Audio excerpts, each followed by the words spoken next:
Welcome back to the Hannahcast YouTube channel, and today it is time for final Oscar predictions! My god, this season has just been so chaotic. So chaotic. Oh god. But wait, hold on. Who's that knocking on my door? Huh? Let's see. Oh my god, it's Brother Bro, and aka Justin. Oh my god. What are we doing here? Where are we right now? This is insane. Are we in some kind of other dimension? I kidnapped you and put you in my computer. I don't like being in here. Too late. Man, my god, thank you for coming on to the final Oscar predictions, which this will be out before even the Oscar experts predictions, so take that. No! But yeah. That's true. and I reserve the right to make all of these predictions not final. Oh. Because my final predictions will be... Actually, my final will be whatever I have on Award Expert. Sub-final will be whatever I predict on my channel. Today, here we're going to do a little warm-up. But honestly, I feel like I've kind of got my predictions down, and I really don't want to talk myself out of most of them. I think I have a good sense for where this is going, and I feel that confidence is... maybe even dangerous. I'm for sure there's going to be some kind of big surprise at this, and like even in the above the lines, I'm just like, there's no way we're going to get all the above the lines right. Like something weird's going to happen. I feel. I mean, maybe not. Like I'm hoping. No, I was going to throw it to you and say like, oh, are you going to let yourself be biased here? No. Look, I know it's well known amongst the Oscarverse, the Oscar Twitter and YouTube verse, that I'm not the biggest Honora fan. I mean, good God, even last night, someone commented, "I hate you," after my SAG predictions. I was like, God damn, like, I'm not even, like, trying to be mean to anybody who does like it. Like, to each their own, that's fine. But holy shit, like, I've kind of become the enemy of Oscar Twitter for not liking Honora. We need to have, like, an intervention here. I mean, what is going on with this Honora hate? Okay, to be fair, I don't hate Honora. I mean, it's almost there, but it's not quite there. Like, it's, like, for me, like, a terrible is, like, a 1 out of 10. This is, like, a 2 for me. But to be fair, I don't have anything, like, morally against the film. Like, any of the movie's themes, like, hey, that's, like, those are fine themes. The movie just annoyed the shit out of me. I couldn't laugh. It just wasn't funny to me. But... again, like in an Uncut Gems way? No, I actually love Uncut Gems. My taste in film is like so sporadic. Like I even told Matthew Anderson, it's like, you're not gonna be able to predict my taste in movies. Like he thought I wouldn't like Roman J. Israel Esquire, but then I did. But again, to each their own. I'm not gonna let that sway my predictions at all. I'm definitely gonna be going against the grain of what I would have voted for.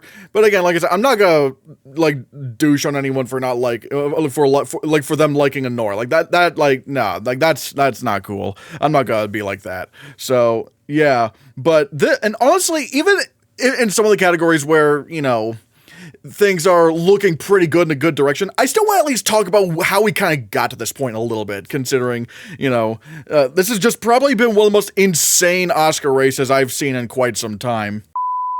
We interrupt this programming to tell you that channel memberships are open. For $2 a month, you can get members-only video content, from reading your comments, special editorials, small awards, season updates, and more. Other perks include weekly members-only live streams, exclusive emojis, badges, and even access to my members-only Discord server. You also get your name to appear in my videos as a special thanks for your support. With your help, we can conquer the Oscar space on YouTube and rule over all. Remember, Uncle Chris needs you. Last night, Best Picture, I think, got really interesting, because the nominees are Honora, The Brutalist, Complete Unknown, Conclave, Dune Part 2, Emilia Perez, I'm Still Here, Nickel Boys, The Substance, and Wicked. And it's funny because, like, before the Oscar nominations were announced, I thought Emilia Perez was probably gonna take it, because it's like, you know, this movie has, like, a lot of international appeal, but even before the tweets, I was like, oh, wait, I don't think this is winning Best Picture. Knowing how much audiences despise this movie, I was like, oh no, this is just not happening. There's no way this is happening. And now we've kind of gotten to a point where, where Honora has won, you know, Writers Guild, PGA, which, all right, I probably maybe could have seen that coming, but DGA? That's like one of the least likely wins I would have seen happening. And then obviously BAFTA, they did Conclave, which is like, all right, they really like Edward Berger, but it also won film editing, which is pretty good. And then last night, oh boy, Honora went home empty-handed, and Conclave took Ensemble. It actually has, like, unlike something like All Quiet on the Western Front, this actually has some guild support to back it up. And probably the only reason why it didn't win Writers Guild is because it wasn't eligible. What's your take on this whole race and the frontrunners we have? I will admit I did have Amelia Perez at number one in my time of most deep cynicism after the Globes and before, I believe, the Critics' Choice, maybe before the Guilds, actually. I think the Guilds might have been what turned it around for me rather than the Critics' Choice.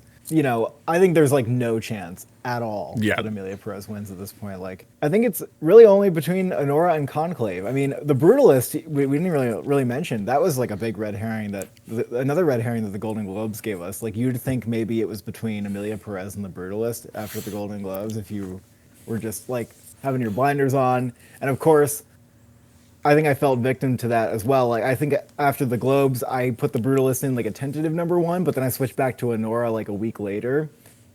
And Brutalist really doesn't have any chance of winning, I would say, at this point either. Like, I think that film is just too specific and too tailored towards like some people's tastes, where it's some people's favorite film, but it doesn't really have that broad consensus.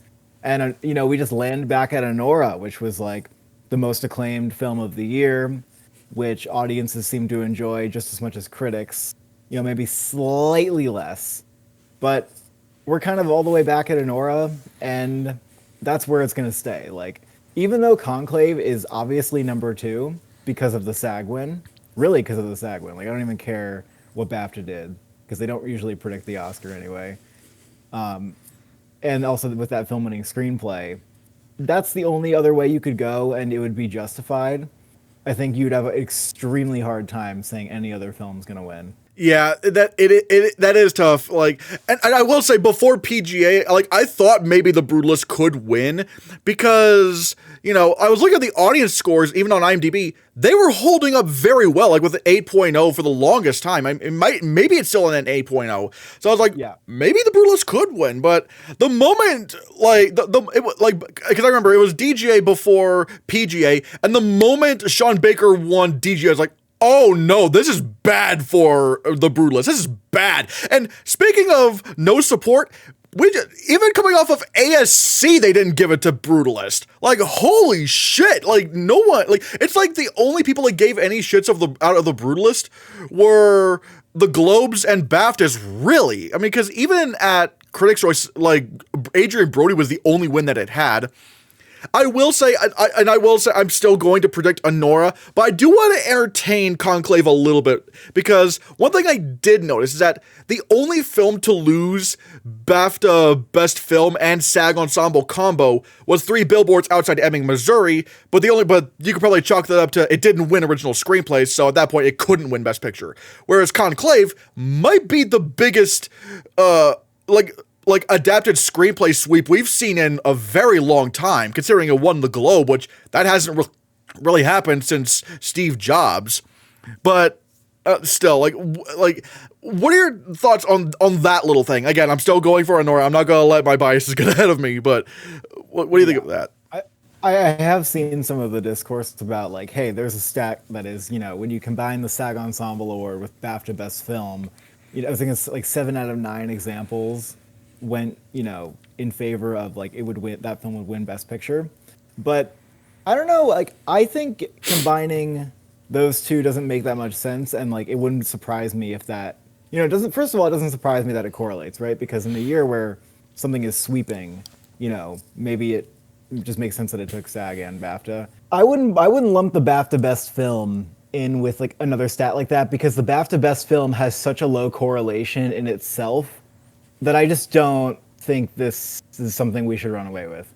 The BAFTA Best Film has gone most times in the past decade against the Best Picture winner. So, like, if you just, you know, I know that if you lump it with the SAG Ensemble, sure, it looks better, but, like, if you don't lump it there, There's like nothing at all. So I don't think it's worth it doing this little trick. Yeah, I mean, as much as I would honestly rave a conclave win, it's gonna be Anora, and your prediction is officially or at least on this channel is officially Anora. Oh, absolutely, and that's not changing. I'll tell you the categories where like maybe I could be convinced or swayed, but this is like definitely going to be Anora. I'm convinced. Conclave, that's the only one I could see spoiling, and like I would just probably, I'd be a pretty big freak out. And for the record, I want Anora to win. I think the only other film I like this much is like Nickel Boys, and then yeah, I think Nickel Boys and Anora are my favorites here. But I really do love Conclave and The Substance as well. Like those are probably and Dune Part 2. Yeah, Dune would have been my pick to win Best Picture, but that's like the least likely film to win Best Picture at this point. Like my God, no above the line love at all. Yeah, But I feel like the Anora just gave the most to the audience in a sense. I'm sorry that you weren't on that bandwagon or part of that crowd for whatever reason, but yeah, Yeah. that one really it's a film that really sticks with me. Like even since Cannes, like it's a very like deeply ingrained. Honestly, very good lineup in my opinion. Again, aside from Anora, and I've even kind of very much cooled on Emilia Perez. The more I read about it, I'm like, but it's like still, yeah. And also, I will say, Wicked. I never, I was one of the people that was like, I genuinely do not think this is ever winning Best Picture without, like, cause like, I was still on the whole director screenplay train when it came to Wicked, cause I was like, no, even though and God, I'm gonna sound like a complete normie when I say this, God, don't kill me, internet, but I would not have mind if Wicked won Best Picture, don't kill me, but it's like, I just thought there was no way that would ever happen without director or screenplay. I was entertaining it. At one point, I think I never put it at number one officially, but I was very close. I had it at number two, thinking it could win SAG Ensemble, and thinking it Ariana Grande. Maybe if she swept, I would think it's winning. But you're right. I mean, I think that it was good to stick to your guns about, hey, I don't think it's going to win screenplay. I don't think it's going to win director. And neither did I. I was just like, after the Globes, I got really scrambled. Directing. We have Anora directed by Sean Baker, The Brutalist directed by Brady Corbet, A Complete Unknown directed by James Mangold, Emilia Perez directed by Jacques Audiard, and The Substance directed by Coralie Farge, and no Denis Villeneuve because the world hates me. We thought that The Brutalist would win director, like, easily. And yet, out of nowhere, Sean Baker wins DGA. Out of all the possible wins it could have gotten, maybe aside from editing, I thought directing would be like the least likely thing for it to win, because usually the directing winners are more like large scale films. Like even in the cases of like Parasite, it's still like a large set and a large cast, and even the flooding sequence was pretty big. Nora is probably, then again there is also Nomadland, but that was a different scenario and stuff, but. Nora is a directing winner that we're seeing, considering it won DGA. Like, a directing contender we have not really seen in a very, very long time, at least in terms of a win. But at that point, it won DGA. I can't really argue against that, considering DGA has called a lot of things. I mean, even what was that? Tom Hooper for the King's Speech. It's gonna be Sean Baker that wins this. And yeah, what are your thoughts on where this whole thing has gotten? Yeah, I think this is Sean Baker's to lose easily. Brady Corbet should not have lost DGA and Critics' Choice. There's just no excuse for it. And the fact that he lost DGA to Sean Baker for Anora easily put Anora in that top slot. And I was even thinking after Anora won PGA, like, hey, if I'm going to predict this to win Best Picture, I might try to call like a Bong Joon-ho upset in director, because I think the Oscars would be more likely to do it. But I didn't have to entertain that very long, because then DGA gave him the award unexpectedly. And I was like, that's it. We're done. Like that's who's going to win director. And I would think you pointed out something that's true, which is that often the directing category is considered like what's the most impressive film to make, like what's the hardest film to make. And I would say in this case, probably The Brutalist was the hardest film to make. And I think what's happening here is similar to like the Bong Joon-ho year where he beat Sam Mendes for 1917. This is a film that we're celebrating because of the auteur behind it, and because it's in a similar way that Nolan won Bong Joon-ho, and the other films we've seen win Best Picture without director, haven't had like a strong auteur vision like Coda or Spotlight. So I think like it makes a ton of sense that when we talk about Honora, we talk about Sean Baker, we talk about his filmography and how this compares to his other work. So in that sense, it makes sense, and I think it's important to keep in mind going forward that like there are kind of two ways you can win Best Director, and one of them is you pair with Best Picture and you're like a well-respected auteur, and then the other one is, well, maybe you're not winning Best Picture, but you're like the most impressive, biggest spectacle. So I like that we're getting Sean Baker though this year. I'm happy about it because even though I would celebrate a Brutalist win, this is, Sean Baker has cemented himself as one of the greatest filmmakers with this one. So I'm happy to see it. Going back to the whole, films that are difficult to achieve. I mean, to be fair, it is really hard to make a song about vaginoplasty. So, I mean, that is true. But it would be hard to make it and then not have the internet make fun of you. But in that sense, he failed. Yeah. Although I will say, regarding this category, I just want to say, remember back in summer when the trailer for The Complete Unknown came out and the Q&A members only video, which you can watch by becoming a member of the Oscar Expert channel, and I said, isn't it a little bit strange to not have James Mangold in the list at all for predicting director? You did call it out. You were like, hey, he should be here somewhere, like in the top 10. If A Complete Unknown's gonna get into Best Picture, may as well throw him in there for, and, you said, I think he'll get DGA as well. And in that sense, you were a prophet. I mean, it's like scary because this shouldn't even have happened. So I think you did some like dark magic and put that in the universe because there's no other way to explain to me how James Mangold got nominated for this film. It makes no sense. It breaks my brain. So I will say, the funniest part in my final DGA predictions, I didn't have him in. Of course not. I actually had Greg Cuidar in because I thought that was back when, remember when Sing Sing was probably going to win Best Picture? Those were the good old days. Oh, I think about it all the time. I'm so sad. It's so sad. It's also so sad to read the anonymous ballots, and like every one of them who has seen Sing Sing is like, oh yeah, I loved that film and I really wanted it to do well, and they're like throwing it into certain categories, like thinking they wanted to win. Like, why did you vote for it? It really must have come down to they didn't freaking see it, and A24 dropped the ball or something. Like, I don't know how Oscar campaigning works well enough to like accuse A24 of dropping the ball, but it really does seem like people didn't see it. Original screenplay, we have Honora, The Brutalist, A Real Pain, September 5, and The Substance. Weirdly, one of the most insane categories we've had this year, even though this was the one category I thought was going to be locked down from the start. Because, like, ever since it won the Palme d'Or, I knew Honora was winning original screenplay at that point. Even if it didn't win Best Picture, I was like, oh, it's going to win original screenplay. And while I am still predicting it, the path it's had is so weird because like it didn't win the Golden Globe, which I thought it would win.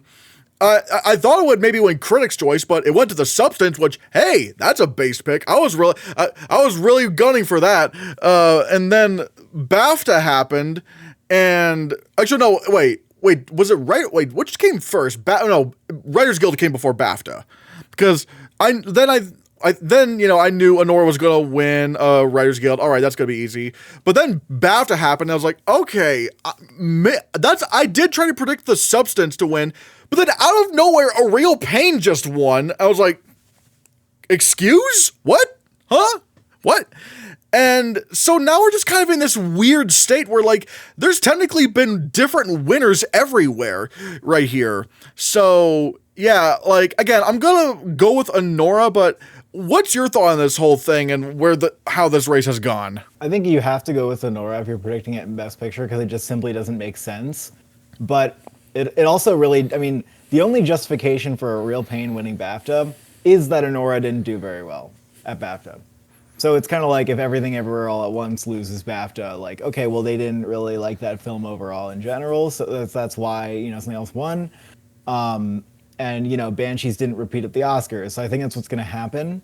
But it is really strange to see it lose at CCA and BAFTA And it does give me pause. Like, I think this is a category that will have vote splitting, and it is kind of ripe for a surprise. Especially if people are voting for Baker and like director already, and that's kind of the more runaway category, I think. So, I do have I am squinting a little bit at like maybe A Real Pain could take this in a shocking upset, especially because BAFTA screenplay has been pretty correlative, and they even go in strange directions when you don't expect them to, like giving American Fiction the award when it wasn't nominated anywhere else at BAFTA. I think it's an aura, but I do have like a little bit of a suspicion it could go another way. The thing is, I don't know if I can entertain the idea of A Real Pain winning, simply because it's just not in Best Picture. And like ever since they expanded Best Picture, like there's never once been a film that won screenplay that wasn't also nominated for Best Picture. So I honestly would still say The Substance is number 2 because it is that crazy idea, like crazy original idea. But if it wasn't for the guild sweep, maybe not complete sweep because again it lost SAG, but like with PJ, DJ, and Writers Guild, it's like the fact that Honora is performing this well there, it's like I kind of have to say it would win.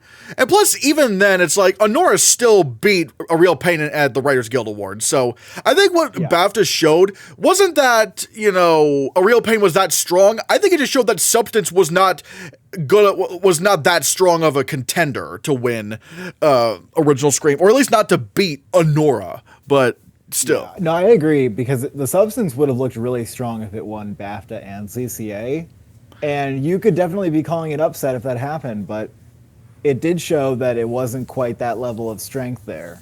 So I wouldn't rule out The Substance either, but again, it would be like a big upset, and it's like, this is not a toss-up category, like it is definitely in favor of Honora, but you do have a chance that either of those could win. Adapted screenplay. We have A Complete Unknown, Conclave, Emilia Perez, Nickel Boys, and Sing Sing, and sadly no Dune because once again the world hates me. This category especially was one where like I did ultimately get 5 out of 5 in, but it's also like, good God, like this is when Dune lost out on a nomination for adapted screenplay. I was like, how did it lose this bad? How did it fall this bad? Especially considering Sing Sing is not in Best Picture, but still, like, if there's any film that has had any, like, out of any above the line categories, out of any of the above the line categories, aside from maybe supporting actress and supporting actor, okay, maybe there's a couple, but the one sweep I wasn't expecting was Conclave, just becoming one of the few adapted screenplays to win the Globe, and obviously taking Critics' Choice, BAFTA, USC, probably would have won Writers Guild if it was nominated. Yeah, what are your thoughts? And obviously, I'm pretty sure I know where your where your prediction's going here. Yeah, this one is just no doubt it's Conclave, but I also am not surprised at all. Like, once I saw Sing Sing fall out of Best Picture, like, my number 1 slot, I was like, okay, well, it's Conclave all the way. And that's what, and I even predicted it to win the Golden Globe, which I feel proud about, because that was a little bit of an upset. But, yeah, I guess I could say this season that every like Conclave win was predicted by me, because everything else has been so obvious. Like, what else did you think was close? I thought Emilia Perez could upset, but that was at the point where I was like, oh, maybe it's like a Best Picture winner. I thought maybe there was a world where Nickel Boys could have upset. Like, if it won critic, because I knew it was going to win Writers Guild. I knew that was going to win Writers Guild for adapted screenplay. Yeah. But I actually put Wicked as the winner for Writers Guild adapted screenplay. Like, just because I don't know how it makes sense, but yeah, Nickel Boys I think was like the number 1 on Award Expert ultimately, and I was like, all right. That sort of makes sense to me, but... It's one of those things where it's like... The reason why I thought Nickel Boys was number 2 is like... I was like, if it could win Critics' Choice, which even then I would still say it's probably de facto number 2, but like, if it won Critics' Choice and Writers Guild... Oh, that's a good combo. That is a great combo to have. And sort of similar to The Substance, it's also that very imaginative way of telling a story with the whole first-person perspective thing. I was like, there is a world where this could challenge, but ultimately, it was just Conclave all the way through. And honestly, this probably would have been my vote as well. Like, I think that Conclave might be the best written film of the year. Like, it's kind of... I agree. Like, I'm not, like, Conclave's one of those movies where it's just kind of like, it's that kind of Oscar film that I really love. It's what I call that good shit, you know? That good shit. Like, when you see, like, a Steven Spielberg drama, or when you see, like, Trial of Chicago 7, it's like, oh, God, I'm kind of a sucker for these kinds of movies. Like really good Oscar bait. Yeah, like that kind of class. Exactly what Conclave is. That film I've watched 3 times, which is a lot for me. Usually I, like, watch once or twice. But each time I'm still hanging on, like, every word of the script because it's so detailed and interesting and layered. So I am really excited about this win. I think it is perhaps the best crafted screenplay of the year. It's maybe the most, like, pristine and sharpest script. Kind of like how I felt about Banshees of Inisherin's script. Like, I don't know if it's the most original, I don't know if it's, like, the most groundbreaking, but it's extremely sharp. And it does deserve this award. Yeah. Oh my god. Like, and you also deserves an award, Matt Neglia, for his appearance on the channel. That was Matt's idea to do the Conclave room. Then we have lead actress. We have Cynthia Erivo for Wicked, Carla Sofia Gascon for Emilia Perez, Mikey Madison for Honora, Demi Moore for The Substance, and Fernanda Torres for I'm Still Here. Okay, obviously we all know Carla Sofia Gascon is winning this. This is the one where I feel weird predicting, because it's like, this race has just been very strange between these three. Like, Mikey Madison for Honora, Demi Moore for The Substance, and Fernanda Torres for I'm Still Here. Because Mikey Madison really has only one thing, and that was BAFTA. Demi Moore has had the biggest sweep out of these three, but Fernanda Torres is like the reason why I'm Still Here got nominated for Best Picture. I still can't, like, as much as I love I'm Still Here, and I thought Fernanda Torres might be my vote to win, maybe, there's no way I can predict her to win without any other nomination precursors since the Globes. Yes, I'm Still Here got more love at the Oscars than anywhere else, but it's like, I just don't know about that. So I'm just kind of stuck on Mikey Madison and Demi Moore. And, like, I mean, obviously, yes, I would, like, prefer a Demi Moore sweep over Mikey Madison. No shade to Mikey Madison at all, but still. But I can't, I just don't know if I can, though. I'm too scared. Like, it's so weird, because, like, Demi Moore has been doing very well, but the BAFTAs didn't even like Honora all that much, and yet they still gave Mikey Madison lead actress. But at the same time, the Oscars are more likely to go with the more older, established actor. Not even just actresses, just actors in general. Just look at Austin Butler versus Brendan Fraser.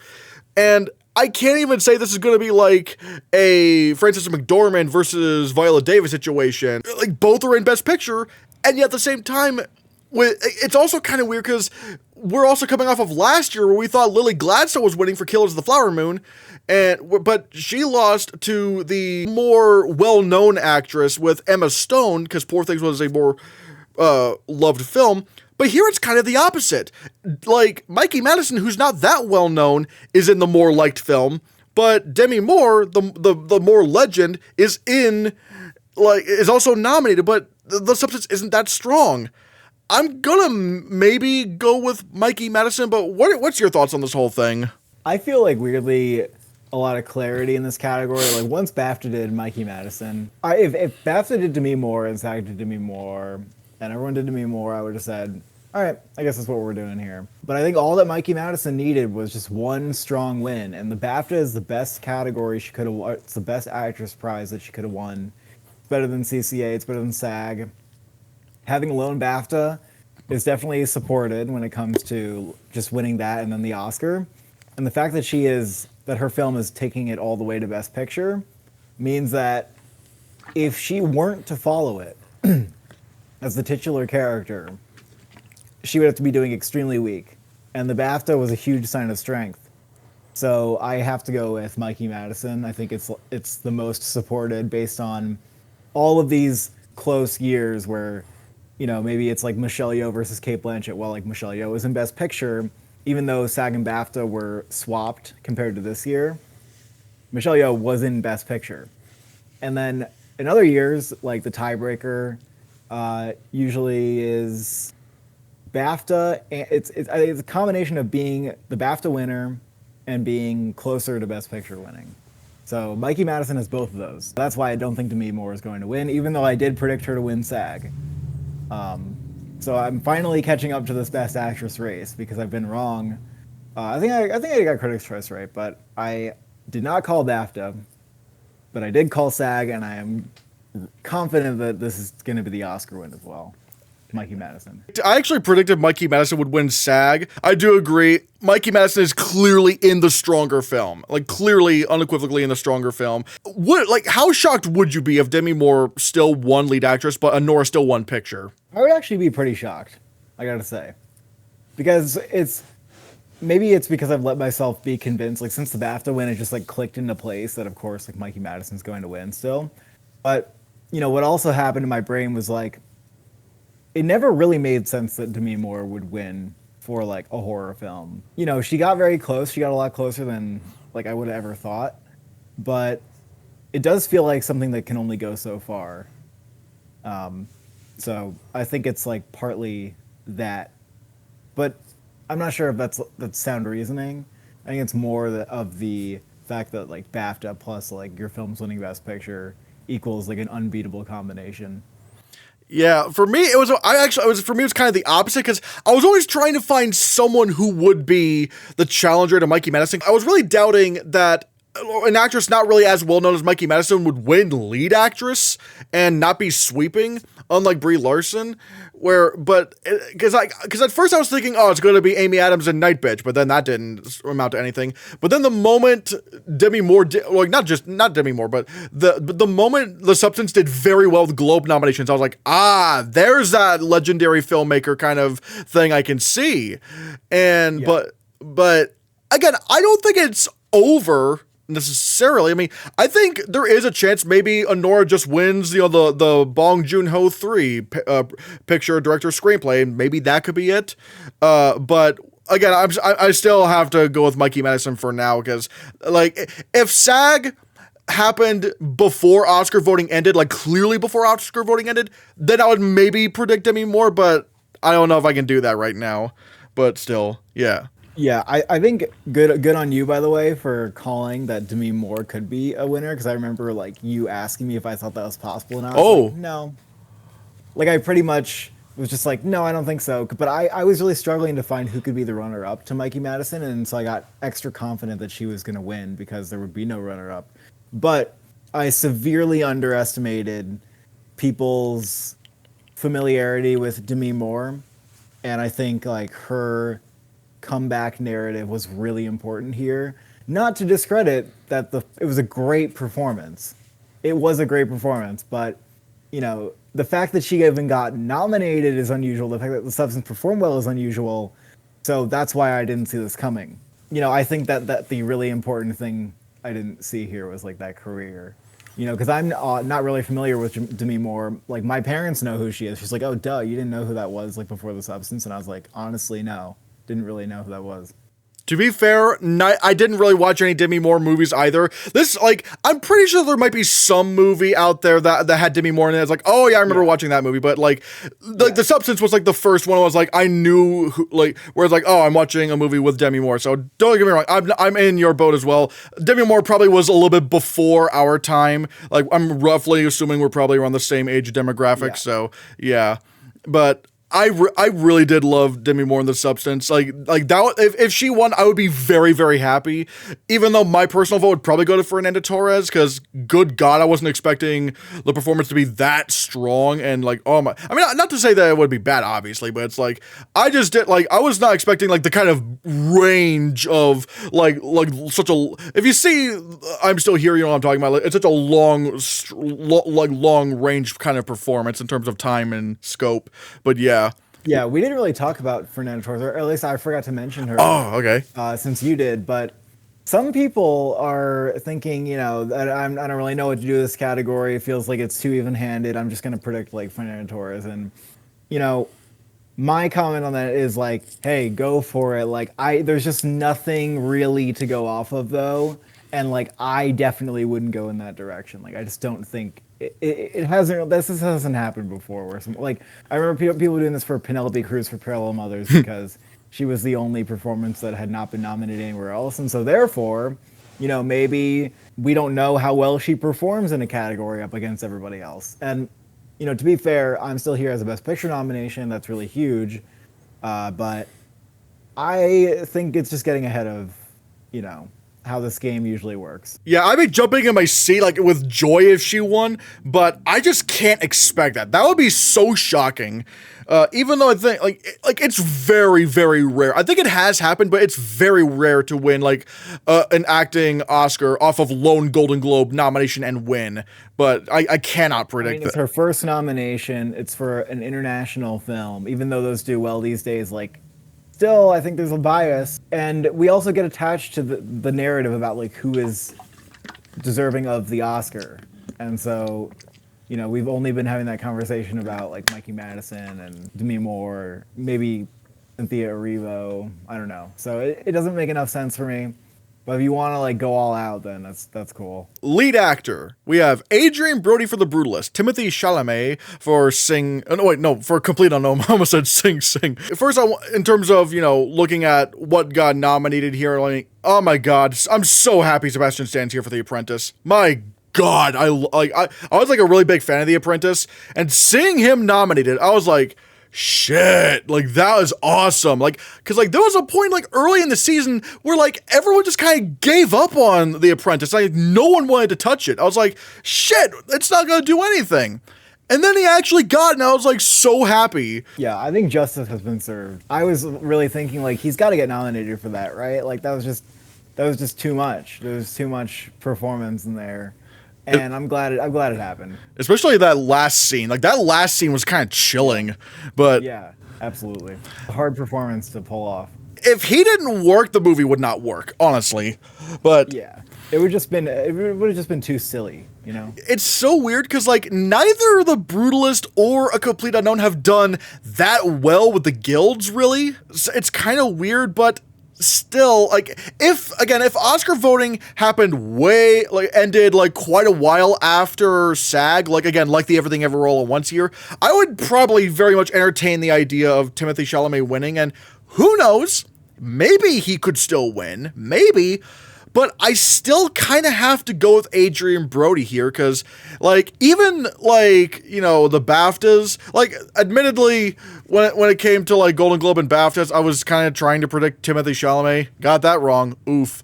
But the fact that Adrian Brody has been doing this well is kind of like, oh, okay. I think... But I don't know, it's just such a strange thing because it's so weird how like A Complete Unknown did this well with nominations, getting director, mind you, like, and yet it's looking like Timothy Chalamet might not win, but I don't know. What are your thoughts on this? I think Adrian Brody locked it down when he won the BAFTA. At that point, it was looking like a sweep, and even SAG couldn't stop him. And I predicted that SAG wouldn't go to him. I predicted it would go to Timothy Chalamet. And I just don't think it matters at this point. Like, it's too much his year, and also the Oscars liked The Brutalist a lot. Like, they nominated it for more awards than I thought. The SAG completely went over their heads. They missed 2 acting nominations there that the Oscars also went for.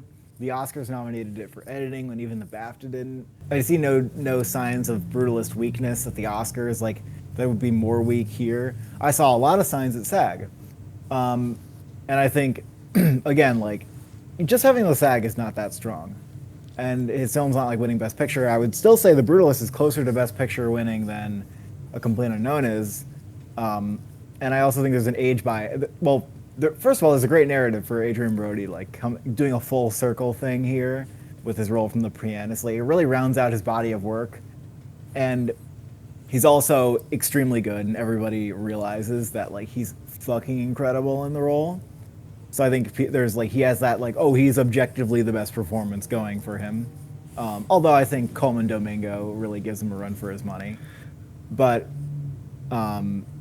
Chalamet, he's young, and there's a bias against young male actors for the Oscar. So I think in his case, even though I think he would be winning if Adrian Brody weren't here, there's the sense that like, yeah, well, he'll have another time, and like he's, you know, just still like making his way around to it. Like we'll give him an Oscar one day, and he might just get the Leonardo DiCaprio treatment. God, I'm not gonna lie. Like Timothy Chalamet, like even just kind of looking at his body of work so far, it's like, God damn, at 29, he's had this kind of a career. Like at 20, hell, he was younger than I am currently. I mean, obviously he's older than me, but at my age, like he was younger than me when he was nominated for Call Me by Your Name. I mean, God damn, like I was struggling to make any money at 22. God damn you, Timothy Chalamet, helming a Best Picture nominated sci-fi franchise and now winning a SAG award for playing Bob Dylan. It's like,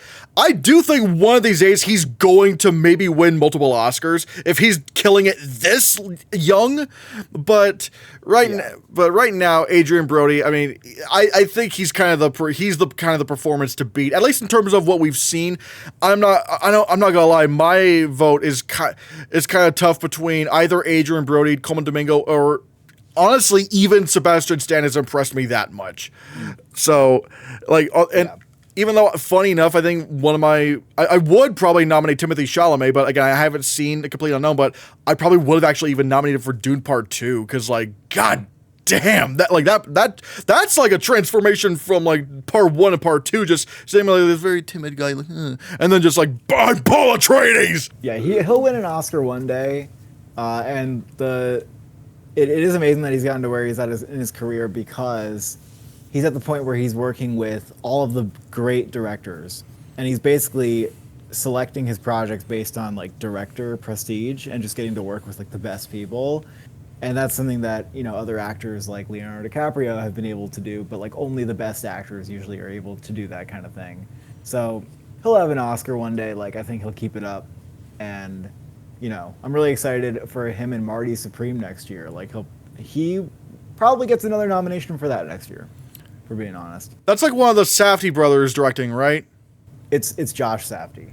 Okay, yeah. God, I'm pretty sure I'm gonna love it because I loved Uncut Gems, but I'm just not sure if their movies are like quite like if they're the ones that will get like Oscar buzz, but we'll have to see. Again, I'm hoping because I love Uncut Gems. The supporting actress, Monica Barbaro for A Complete Unknown, Ariana Grande for Wicked, Felicity Jones for The Brutalist, Isabella Rossellini for Conclave, and Zoe Saldana for Emilia Perez. Even though technically I did predict her this entire season all the way through and got it right, it's kind of strange like how much like Zoe Saldana has swept even beyond the controversies of Emilia Perez. Yeah, I agree. I thought Grande would at least do something, but again, this is where like your career really matters, and like what you've built up to matters a lot for whether you're going to take the Oscar. So she's been able to transcend that. I think she has like the Twitter clip, like she has the scene that you think of when you think of the performance. Like, yes. It's a lead. No. We don't even need to debate who this is. Yeah. Right? Yeah. We're just like reflecting. We're having like, you know, a discussion about how this happened. So that's that. Yeah. To be fair, I don't know how to feel about the vaginoplasty scene because I think it's intentionally meant to be silly. So I don't like. Yeah, but I don't know. I just know the internet hates that clip, but it's just so funny. Like to see, the funniest part is just seeing normies who are not part of the Oscar space at all. Like I saw, have you ever heard of Hassan Piker? Yeah. Like I saw him react to that clip from Emilia Perez without any context, and he was like, "What the fuck am I watching right now?" Emilia Perez, out of context, like was just always destined to tank the movie with like young people who are on the internet all the time. Yeah, it's been a real journey to see that film at Cannes and then see the journey that it took since Cannes. I have to admit, I was like pretty confused about it at Cannes. I was like, I think I like that movie, but I don't know if I'm as high on it as other people are. And then to see like it come all the way around and then everybody's like shitting on it, I'm like, oh, I guess, you know, I like that movie more than most people now because everybody turned against it. But I agree that like I've heard all the criticisms of the film and like they're very well thorough and like well thought out. And I agree with them. Like it's all. I think it's like deserving of the controversy it got. The lizard part of my brain kind of hopes that the yes yes yes is like her clip, is like her Oscar clip. Please, like it's Oh no. the movie is literally a meme now. Like that, like I knew this movie was gonna tank again before the controversy. Once the movie became a meme, I was like, oh no way, this wins Best Picture anymore. Supporting actor again. Weird. Okay, Yura Borisov for Anora, Kieran Culkin for A Real Pain, Edward Norton for A Complete Unknown, Guy Pearce for The Brutalist, Jeremy Strong for The Apprentice, no Clarence Macklin because The World Hates Me. This was way more of a clean sweep than I ever thought it could possibly be. Because I was like, really? Kieran Culkin in a non-Best Picture nominated film going up against even, because I was even kind of entertaining the idea of Yura Borisov winning because of Anora's, like strength, but no, clean sweep all the way through. Yep. Yeah, another category where there's no question that Kieran Culkin is winning this category. We don't have to debate this, but I remember like this is maybe October or November, maybe December, where I tweeted like a poll on Twitter and I said, if A Real Pain is in Best Picture, does Kieran Culkin win Best Actor, Best Supporting Actor? And I think most people's reaction was like, oh yeah, I could see that like maybe happening, but even if it gets nominated, like winning, I don't know if we would talk about him winning, but I was looking around the category and thinking like, there's nothing really else that makes sense. Like the performance is enough, and if the film's being treated like a Best Picture nominee, like I think he's gonna win. And I didn't even think he'd be nominated after I saw it at Sundance. I thought like the film's just not gonna go anywhere. But because it was treated like a Best Picture film and like an Oscar prestige film, like that's what did it for him. And I think in the future we might not want to consider the Best Picture nominee as important as like just being considered a Best Picture contender. Like The Whale was a Best Picture contender, it got PGA nominated, but and Brendan Fraser was still able to win. Like it didn't hold him back that much. The film wasn't considered, that it didn't crack the top 10. Everyone had still seen it. It still did very well. Still got a bunch of nominations. I'm looking at this list. It's not really that remarkable of a supporting actor category, in my opinion.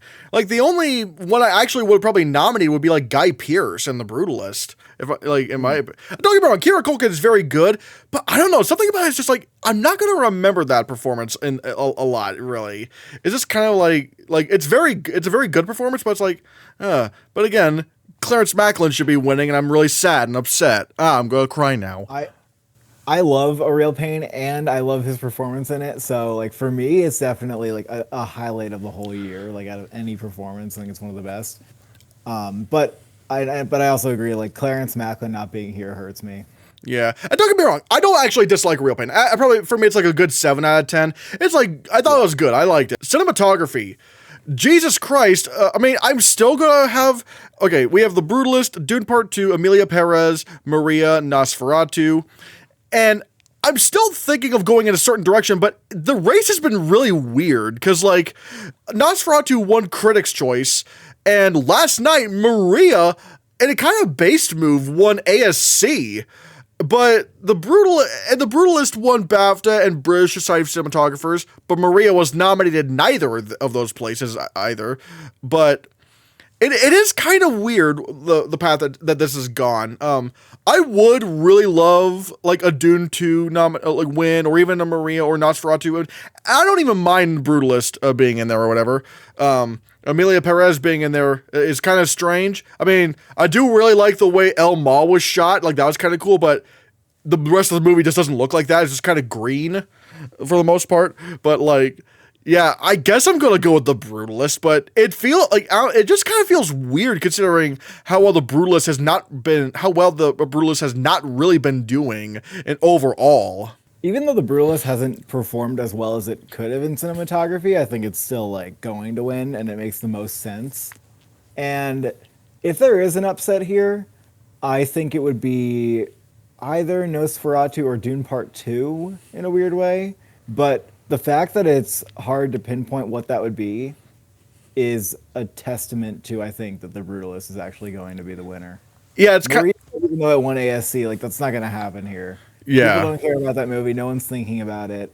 they think about that category and that and Ed Lockman like way more differently than the Academy over at large thinks about Maria. Like the fact that Angelina Jolie never got nominated for Best Actress like anywhere is insane. I think she just got Critics' Choice or something. No, she got the Globe Drama nomination as well. Right, the Globe Drama nomination. Yeah, it's actually nuts to like reflect on how she didn't get nominated, and it doesn't really make any sense. Like her performance is really good in the movie. Yeah, I didn't even like Maria all that much. It was one of those like very. The movie's sort of forgettable. It was like also very dull and boring for me, but I'll call it. But I'll call it when I see it. Like her performance was fantastic, and God, I really love the way Ed Lockman shoots his movies. Like even with like El Conde, like even on the Award Expert app, which you can download on iOS and Android. Thanks for the plug. I would nominate Maria for cinematography. Like, God, and I'm willing to bet that that walk she takes in Paris and what you know the shot I'm talking about. Yeah. Like I'm willing to bet that was like one long take that was gonna happen, but then Netflix said, you gotta cut that down. Cause like if that wasn't cut down, that would have been like so fucking cool. But it's still a greatly shot movie. Love the greens, love the reds. But I guess because we're just defaulting to the film that maybe just kind of stumbled into frontrunner status or something like that, because the competition is just not Best Picture stuff, other than Dune Part 2, but it's also like Dune Part 2 couldn't even get editing or screenplay. It's like, that's like dead. It couldn't even get costumes, for God's sakes. So I just like, Bruce just kind of stumbled into the cinematography frontrunner thing where, unlike All Quiet, it kind of always seemed like it was going to win cinematography in a way, but I don't know. But yeah, we're in agreement that it's The Brutalist. Yeah. Film editing. Oh, God. Okay. We have Anora, The Brutalist, Conclave, Emilia Perez, and Wicked. Again, Jesus Christ, like, Critics' Choice that went for Challengers, that's not even nominated for the Oscar. God. And now, ACE, the Eddies, they're not even happening until after the Oscars, so that's not going to help us at all. So I kind of have to just go with what the BAFTAs did, which is Conclave. Which again, that's a pretty good win for it.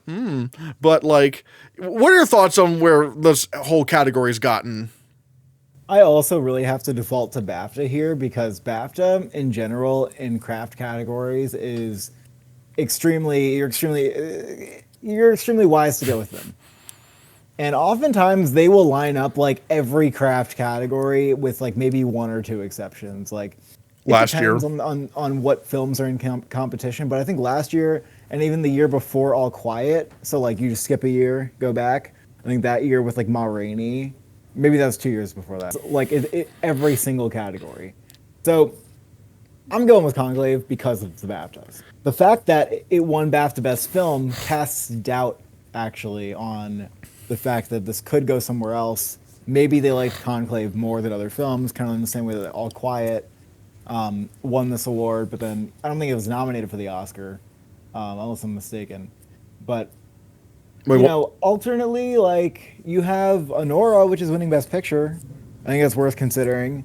Emilia Perez is probably the most edited film, but the controversy seems to hurt that film like anywhere where you feel like you're voting for the film. So I don't know. I think it's just Conclave. Yeah, because like if it's something else, it could be a surprise. Like we could be in for a shocker in this category, and maybe it'd be like a legendary shock, right? Where it's like it's so scrambled that something really random wins, like Wicked. But I think your best bet is Conclave. I would have said like before all the Emilia Perez, like I'm not sure whether or not like the memeage of Emilia Perez would have stopped it from winning editing, because I don't know. Maybe not. Because I was really considering maybe Emilia Perez would win. Actually, I think I was also like maybe considering The Substance, but before the nominations came out, because like if The Substance was nominated here, it probably would win. Maybe. Yeah, right. When The Substance was here, maybe I would be considering it, because maybe like since the entire Academy has a say, they're all like, oh yeah, like I could see how that editing was exceptional. Yeah. But maybe you're right. Like maybe Emilia Perez is still number 2.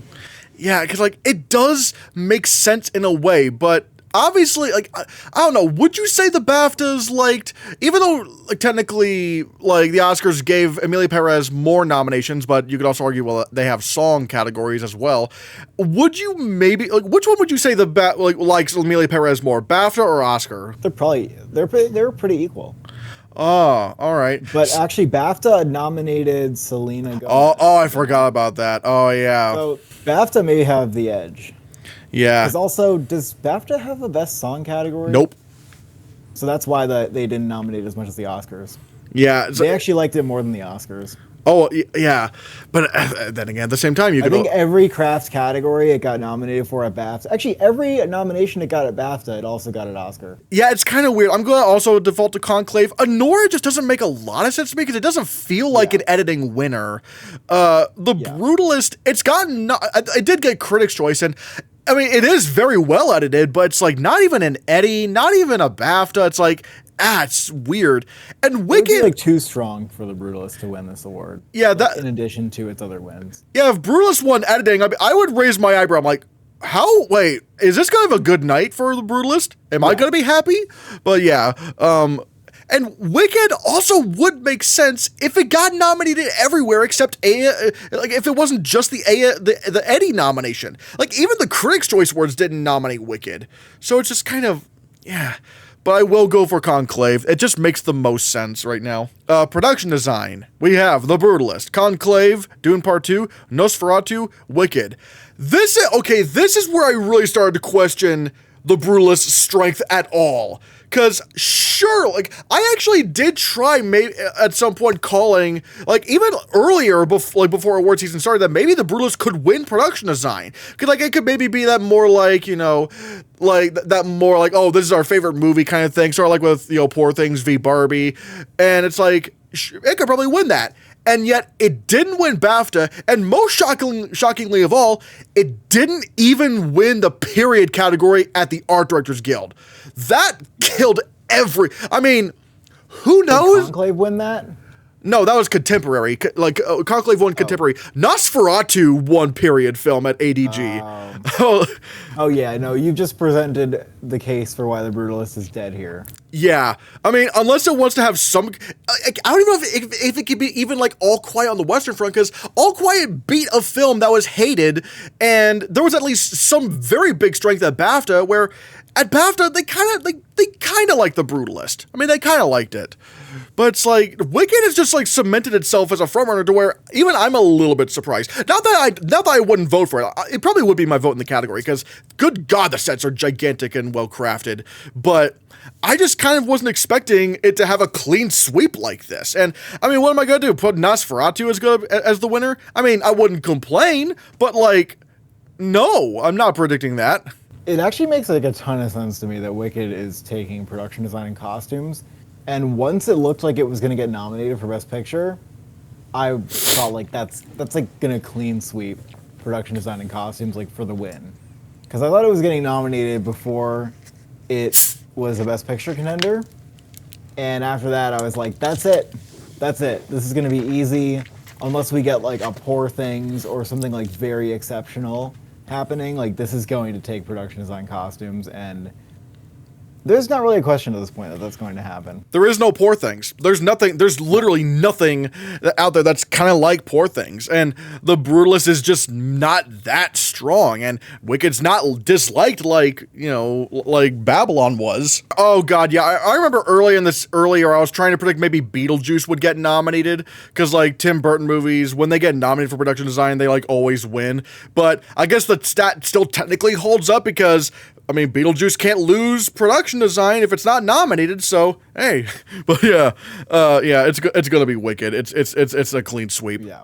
Costume design. We have Complete Unknown. We have Conclave. We have Gladiator 2, Nosferatu, and Wicked. Even more than production design. Like, production design, you could at least at one point make an argument for The Brutalist or something like that. There's literally nothing at all that could beat Wicked for costume design. Again, still no Poor Things. Yeah. No, this is like an easy award. Wicked is going to win. And it deserves it. Yeah. I think Wicked deserves this and production design. Like, it was really stunning. Oh yeah, So, absolutely. Honestly, I would even say maybe the most locked category of the night. To be completely honest, it's like as locked as you can get. makeup and hairstyling, A Different Man, Emilia Perez, Nosferatu, The Substance, and Wicked. No Beetlejuice because the world hates me, but I will say maybe one of my best tech calls of the entire season, Emilia Perez. The moment I heard, because obviously this is like long before I even saw the movie. It's just like it was back when the Cannes people saw it. Like the people were like, oh, have you heard about Emilia Perez?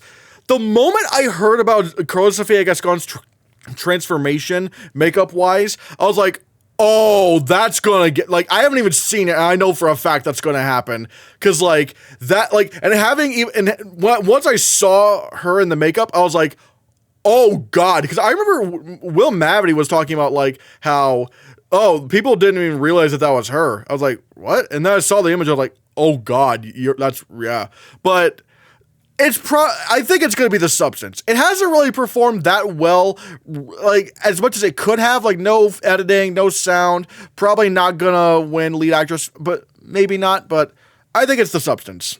I mean, it's been sweeping makeup. It's definitely going to be The Substance. Yeah.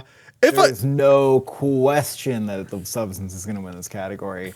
It's like movies in Best Picture. It might have been winning without Best Picture. But the fact that it has like 5 nominations, including Best Picture and Director, like, there's no question. Yeah. This is like the easiest award that it could win. And, you know, since we know there's passion for The Substance, like, why would you not want to give it Best Makeup? Yeah, like, the makeup is partially the reason why it got in. I mean, it's like one of the most insane achievements in makeup I've seen in quite a while. Oh my, it's like up there with like, actually, would I put it on par with like The Whale and The Grinch? I don't know, maybe. Who knows? But yeah. Then we get to visual effects. This is okay. At least in terms of nominations, I'm very happy with this. Alien Romulus, Better Man, Dune Part 2, Kingdom of the Planet of the Apes, and Wicked. Probably, if I'm gonna be honest, maybe this is the first time since the 2018 year, and I mean the movies of 2018, where I agreed with every nomination here. I can't believe this. Like, I was so sad over last year's nominations. Good God, I never want to speak of that year again. But this year, we got some damn good nominees. I love all of these. As much as I would love for Kingdom of the Planet of the Apes to win this, because God, like, all you need to watch is the river scene, and you'll see what I'm talking about.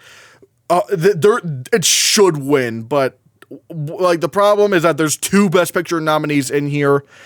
I think it's gonna go to Dune Part 2, but I'm not gonna lie. If they wanted to have some sort of upset, I still have to say Wicked is number 2. Man, number 2, I feel like it barely got in, and maybe this is like one of the things that I shouldn't have been bullish about. But I was like, oh, Wicked's not gonna like get visual effects. I predicted. Like, I went down with the that ship on that. I was like, it's not gonna get visual effects. It just feels like a movie that would get snubbed. Like, I've seen this before. And it overperformed in the craft categories, so I didn't see it coming, and yet here we are. But I don't think there's a chance this could win visual effects. Like, it doesn't have anything that really stands out. There's nothing about it that feels special.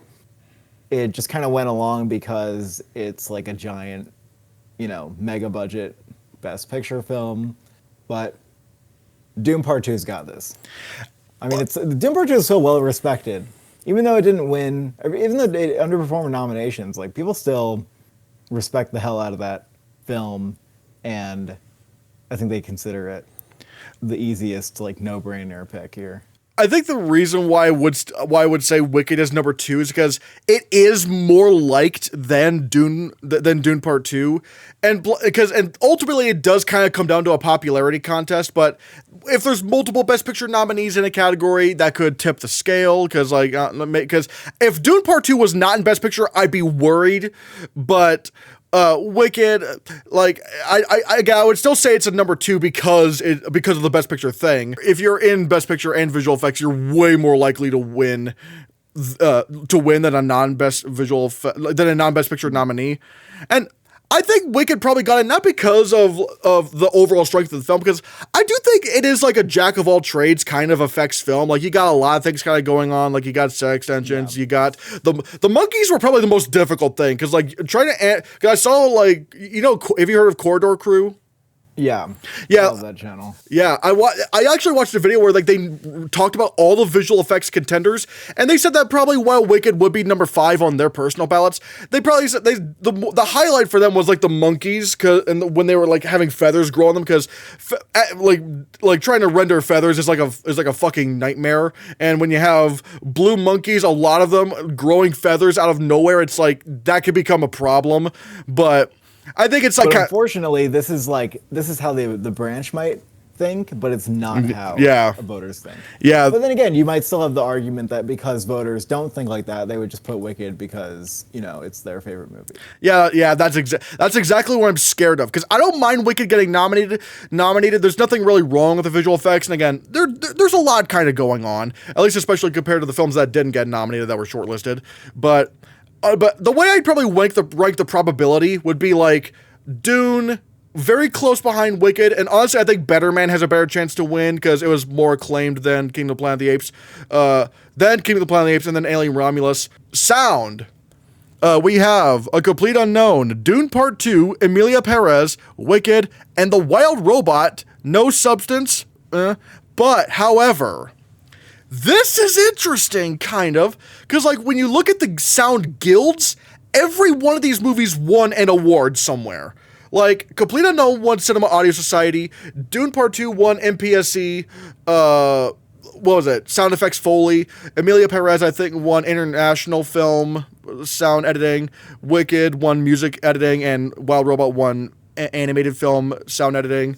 So they've all won something. But the only other precursor there is BAFTA, and Dune Part 2 won. I mean, then again, there is also the AMPS, the Association of Motion Picture Sound, which is also a pretty good one. That's actually a precursor I would probably suggest looking at, because they've called some pretty interesting races like Zone of Interest, and they've like it's kind of like sound mixers and sound editors, and they're kind of like going together as one.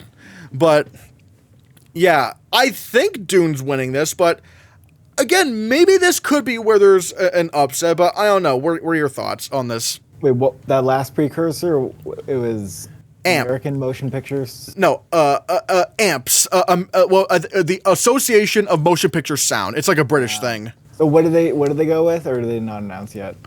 They went with Dune Part 2. Okay, so that has that award, it has MPSC, and it has BAFTA. Yeah. So it's obviously Dune. Oh, all right. Unfortunately, I mean, I feel like it was a category that was a little bit up in the air, and maybe there could be an upset here because Dune is underperforming in tech categories, especially with like the editing snub. But firstly, BAFTA is super important when it comes to like tech wins. You may as well just go with that. Defaulting to that is a good idea.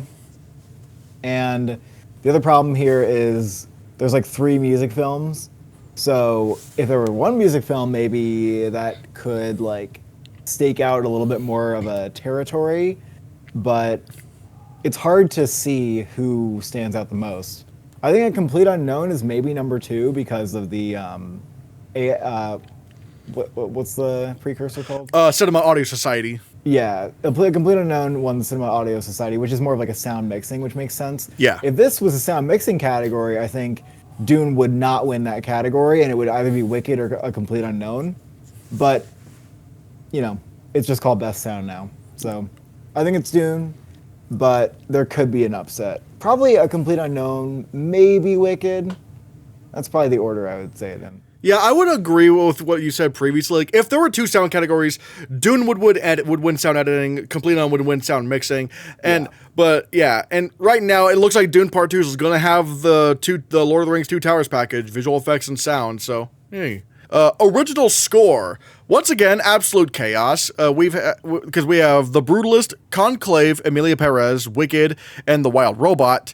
Challengers won Globes and Critics' Choice, which didn't help us at all. So, once again, I kind of have to just default to BAFTA with The Brutalist. You know, this is one of my biggest regrets for nominations I didn't predict. where I had Challengers at number 5 for score. I was like, this is probably not going to get in, but I don't know what gets in instead. And I had Wicked at number 6. So my number 6 hunch was correct, and I was like, God damn it. Because Challengers did not even make the long list at BAFTA. Like, I knew in my better judgment that it was not going to get nominated, but I couldn't figure out what it would get nominated instead. So I said, all right, well, I guess there's a chance it gets in, and I'm just wrong. And if I felt more confident about something else, I would have done it. But, Wicked didn't get nominated anywhere else for score. But nonetheless, this category for me is actually really easy just to say it's the Brutalist. Like, it's not only the score that won the BAFTA, it's the score that I thought would win since I saw it in the theater, and I think it's like the most deserving score easily. Yeah, your reaction to Wicked getting in was so funny because you're like, "Oh, was this close? Was this close?" It was like, it was so funny. I'm not gonna lie, like this is a very, I do actually very much like this category, and I'm not gonna lie, like I actually have talked with friends who saw Wicked on Broadway, and they said, yeah, no, a lot of the music that's just kind of like in the background and stuff, considering they're literally like taking the first act of Wicked and stretching it out. A lot of that music that's not song is original, apparently. So. Yeah. And I was listening to it, I was like, this actually is a very good score. I do really like this. Yeah, see, I think that's how it got in here. And not like at, I don't know, Critics' Choice or something, because it does take a little bit of extra effort to like recognize what went into the score, but it does have a lot of original score and it is very deserving. So I am glad for this nomination, actually. What do you think for the win? I mean, are you like, okay, this is just going to be the Brutalist? Oh yeah, I think it's going to be Brutalist. I mean, I was wondering, like, I think I did predict the Brutalist for the BAFTA, but in hindsight, it is kind of weird that Conclave didn't win. In hindsight, because like how much they loved Conclave, and I'm not gonna lie, it is probably my favorite score of the year. Like dun dun dun dun dun dun dun. Like it's just literally all over the movie. It's like so memorable. It is very memorable. It's really minimal. Like there's not that much going on with it. Like it's kind of simple, but it is very memorable. I especially love like the ending credits score. It's like it felt very like triumphant in a way. I don't know how to describe it. It felt really nice. And then my hot take is that Megalopolis actually has a really good score. I literally I forgot about I don't remember the score in Megalopolis. Although I will say I don't either, but I listened to it on its own and I was like, that's actually like for what Megalopolis is, nothing like it makes the movie make more sense. Like stylistically, even though that movie is so all over the place. I will say, at one point I did try to predict Megalopolis for production design and costumes. I did try to do, like, I was like, because it does look interesting in terms of the production design. I mean, maybe not when you get to the third act, when everything Adam Driver's walking on a green screen and he's literally sliding to the left. I'm like, that moment maybe. Oh, now I remember. I would have also put in Saturday Night. How that didn't make the short list, yeah. I don't understand that. Like that made no, that was a really good score. It was. It was so intense. I was like, ah. Then we get to original song, which we have El Mal from Amelia Perez, The Journey from the 688, Like a Bird from Sing Sing. Really like that. Mi Camino from Amelia Perez, and Never Too Late from Elton John, Never Too Late. I'm just going to say this. Anyone who's legitimately trying to predict The Journey from the 688, are you high? Like, I never understood this. It's like, you really think they're going to give this to Diane Warren and she'll go away? I don't understand this at all. No. The way that the song branch nominates is different than how the entire Academy votes.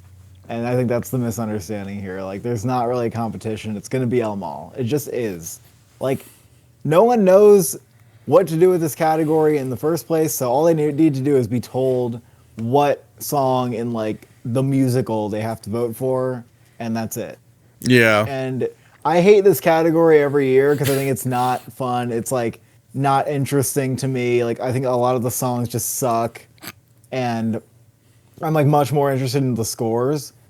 But the only year I was interested was the year that RRR won an Oscar. So Like, unless you could rope me in with something like that, I just feel like utter indifference. And this is one of those years where I feel like I don't give a shit. What if they nominated Lavaginoplastia? Oh my god! Even less. It makes my hatred for this category go up even more. From penis to vagina. That enters my head at least like once a day. I'm not gonna lie, I would have liked to see Ain't No Love from Oklahoma in there, even though I'm not really a country guy, really. Or even Sick in the Head. I tried predicting Sick in the Head from Kneecap, and that didn't happen. I'm like, damn it. That would have been nice. That would have been a good one. Yeah, I don't even remember the Never Too Late song. Like, I don't remember that one. But like, I'm not gonna. I do like El Mal and Mi Camino. I do like that, even though Para it might be my favorite category, might be my favorite song from the movie. But yeah, I actually don't like those songs. oh really? Yeah, like I didn't think the songs in Amelia Perez were good. I actually like the score from Amelia Perez, Oh, but not the songs. It feels like it's just one chord. Like I'm like I pay a lot of attention to harmony because I like music theory and like I play piano a little bit. ooh. And like that song is just so like it's just flat and uninteresting and it's like one chord the whole time, the whole chorus. Like there's nothing really to pick apart. And it's kind of grating to me. I don't know why. I just really like the way that song kind of goes. Like, and for some reason, when like dun, dun, dun, dun, dun, like I don't know why. Like I just like the flop. Like everyone just kind of flopping on the table is just kind of fun. I don't know. Well, the music video aspect of it, like the actual scene, is cool, but the song is grating. Like I don't have a bone to pick with like the dancing. The dancing actually made it really cool, and again like the way that they staged it, but. Yeah. But yeah, I guess I'm just alone on that little boat. I'm like, oh, No, I think most people really like that Oh. song in that scene. So I mean, it's like winning an Oscar, so you're not alone. I have more hot takes about music, I think, than most people do because I think about music like a little differently. oh, that's absolutely fine. I just still wish Para got more dun dun dun dun dun dun dun. Like I wish that got more love because like that one's actually really cool to me. I But don't even know what song that is. I think it's like what the dun like dun dun dun dun like where they're like the floating heads or whatever. Oh yeah, that one's a little more of an earworm. I like the piece of music at the end of Amelia Perez, like the very, very end, when they're like singing in a scene that I actually don't like. A song about like the little girl that sang. I thought that was Oh yeah, the Papa song. I'm surprised that wasn't like more of a contender. I thought that would be like the song. Yeah, that was actually a very good one too. I was about to say like, wait, what ending song? They went off a cliff. I was like, it'd be weird if there was a song like, oh no, we're It's like burning. her epilogue that doesn't like make sense to be there because Mi Camino. No. Oh, Mi Camino is the karaoke song that Selena Gomez sings. I forget what the epilogue song was because when I saw it, it's like It felt more like Score because it wasn't. Yeah, I like that song. It was more like it had like I hate to like say this crudely, but like it had more of like a Mexican flavor or like style. Yeah, I get to it, that. like the instrumentation. I completely get that. I completely get that. And I'm not gonna lie, Never Too Late. I don't know why that's there. I literally don't even remember how that song went. Well, we all know why it's there. Okay, it's Elton John. An animated feature film. How did this get chaotic as well? We have Flow, Inside Out 2, Memoir of a Snail, Wallace and Gromit, Vengeance Most Foul, and The Wild Robot. What's so funny to me is that Disney is not only losing again, it's not even number 3 to win. It's number 4. How funny is that? But yeah. This is really fascinating. Flo won the Golden Globe and Annie Independent, and Wild Robot got Critics' Choice, and Annie, I don't want to count PGA because of course they were never going to choose like an international film to win or an independent film to win, so I don't want to count them either. And then Wallace and Gromit won the BAFTA, which I do want to take a little bit more seriously than most people. Because, like, you can win off of BAFTA alone when it comes to animated feature like Happy Feet did, but this is fascinating. Before I go on, what's your take on this? I would still say Inside Out is probably number 3, and Wallace and Gromit's BAFTA win wasn't surprising because that's like a British cultural staple, and it doesn't nearly mean the same thing to like people in the U.S. So I think it's like it doesn't really have a chance to win here. But maybe I'm being too dismissive. I just think it's between Flow and The Wild Robot. And this is the first category that I don't know what to do in, where I actually might end up changing my prediction. Because I think all of the other categories, like you and I have agreed on. Like they've been pretty straightforward. There's like clearly like the Oh, thing that is most likely to win. yeah. But here's where I have some doubt. So Flow and Wild Robot, Flow has more of like an independent spirit to it, and it was made for like a very low budget. So it kind of has more like I could see more like indie, like grassroots passion for that kind of filmmaking. Versus Wild Robot feels like, you know, the obvious Disney movie. And it did do really well. Like it got a sound nomination, it got a score nomination, you know, and then Flow has its international nomination, making it more competitive. And I don't know how much stock to take into last year race between Spider-Verse and Boy and the Heron because like they gave the award to Miyazaki. Like it's not the same this year with Flow. I know Cole, Oscar expert, is pretty bullish that the Wild Robot still has this, but I don't know. Part of me just feels like Flow has really caught on. Like it's been surging at the box office.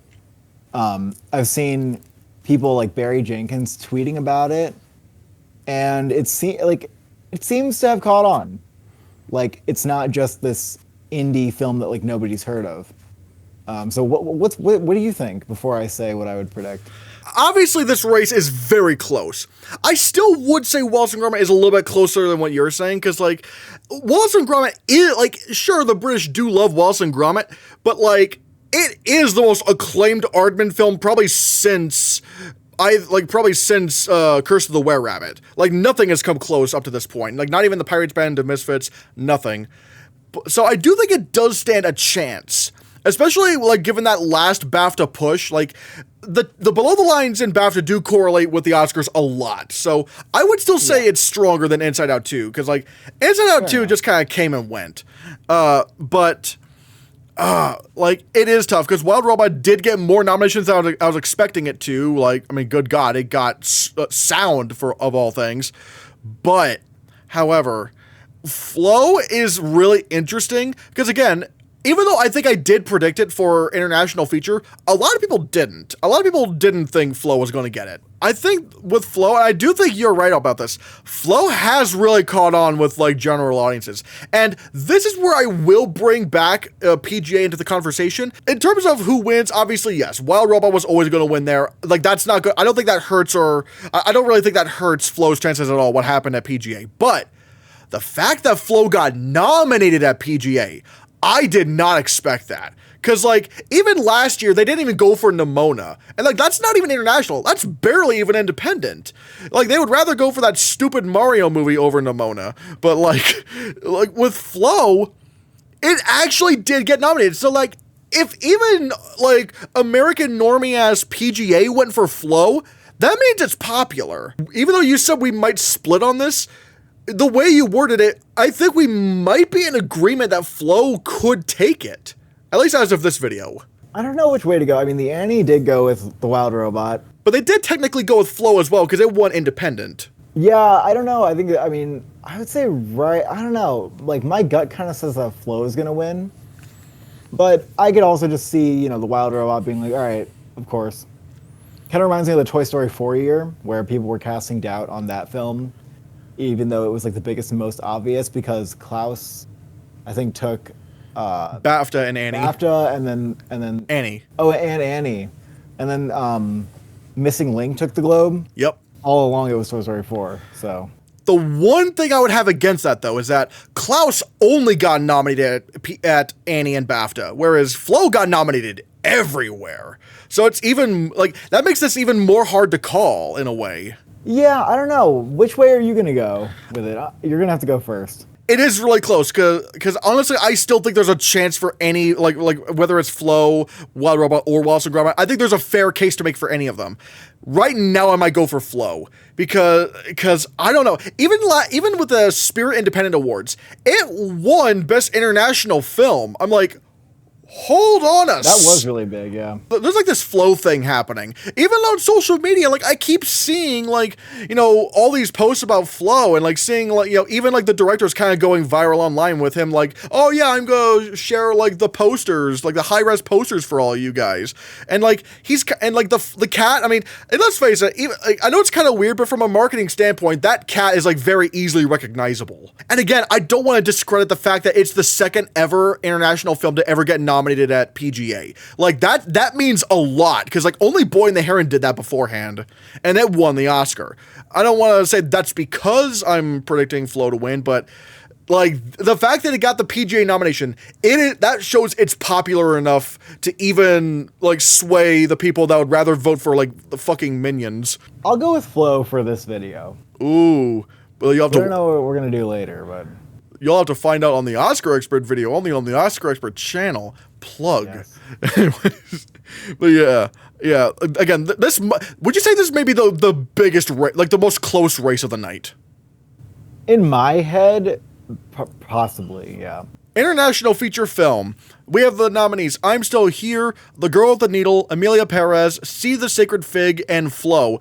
And probably, I think it's the first time it's ever happened. 2 international films nominated for international feature, nominated for Best Picture. We could have had that with Anatomy of a Fall, but France decided to be stupid and not predict or not submit it. So hey, but yeah, this is a little fascinating because, like, on one hand, I'm Still Here has never really been as strong as the Oscars.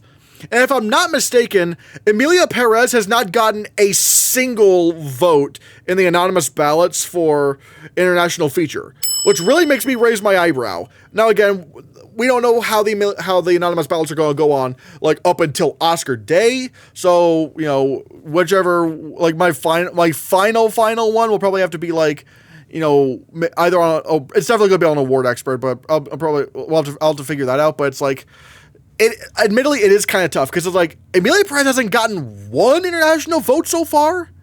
That's interesting. But on the other hand, Emilia Perez has like over 3 times as many nominations. But on the other hand, Emilia Perez has had all this controversy, and I'm Still Here is unanimously praised. Before I go with this, what's your take? So this would obviously be Emilia Perez, but I'm Still Here was nominated for Best Film. So that's a big enough deal that you have to consider it. And I think when you look at timing, Emilia Perez is off peak now. Like, it is definitely dipping. The controversy's caught up to everybody. The Gascon tweets were like the final nail in the coffin. And you know, I think Zoe Saldana is sort of like immune and like best song no one cares about. Like, no one cares about that in relation to the controversy. But I think this is where it actually might be important. And I'm Still Here didn't really have a fair shake at the other awards bodies. Like, maybe you could argue that BAFTA, you know, could have seen it and voted with that in mind. But, you know, my hunch is that like, probably they didn't really consider anything else except for Emilia Perez, whereas like this is a Best Picture nominee, I'm Still Here. So that film has probably been widely seen and talked about and is surging right now. And so I'm going to predict I'm Still Here for that reason. Oh boy. Yeah. One's like this, and then one's going up. So, and I just realized we didn't even talk about how crazy it was that I'm Still Here got nominated. Like, that might be the most. Like, I think I forget who it was, but there's this person on Twitter that like does like this kind of Oscar experiment. It's not Ryan Castleman. It's like, is it Ben Zosmer? I don't remember their name. I'm so sorry. It's like the Oscar formula, I think. Yeah, he does like math when it comes with Oscars. Yeah, and he said statistically and mathematically, I'm Still Here is the most shocking. I'm Still Here is the most shocking Best Picture nominee ever. Like, yeah, that was like not even on my. I didn't even have that in my list. Like, what? Like what do you think of that nomination for Best Picture? It was the most shocking nomination ever for me. Phantom Thread was shocking, but that was at least getting like. It was getting a few other nominations. This was getting like Best Actress number 5. and nothing else. I mean, nothing it was else. just insane that that's happened. I mean, and again, I really think that the conditions were just ripe only because of that Globe win, only because of that. And I think the Sony Pictures Classics ran with it just for that reason alone. Yeah, I'd probably say maybe a nomination more shocking, but for different reasons, was maybe Lakeith Stanfield for supporting actor for Judas. But that's because no, everyone fucking knew he was the lead. That might be even more shocking because no, that was still more shocking. This is the most shocking Best Picture nominee. But yeah, you're right. I think that was the most shocking nomination. Period. This is so tough for me. We might end up splitting right now.